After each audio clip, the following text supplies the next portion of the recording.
মায়ের পর এবার তাহসানের সঙ্গে পর্দায় আইরা।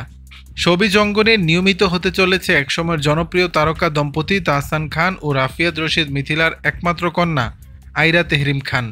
ইতোমধ্যেই মা মিথিলার সঙ্গে একটি বিজ্ঞাপন চিত্রে অভিনয় করেছে সে। তবে শুধু মায়ের সঙ্গেই নয়, এবার বাবার সঙ্গেও বিজ্ঞাপনে অভিনয় করল আইরা। জানা গেছে একটি আন্তর্জাতিক মানের টুথপেস্টের বিজ্ঞাপন চিত্রে আইরাকে দেখা গেছে তাহসানের সঙ্গে।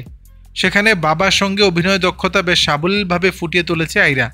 তাই তো দর্শকদের মন্তব্য, একদিন আইরা অভিনয় দিয়ে বাবা মায়ের নাম উজ্জ্বল করবে। এর আগে একটি ফেস ওয়াশের বিজ্ঞাপনে মিথিলার সঙ্গে অভিনয় করেন আইরা।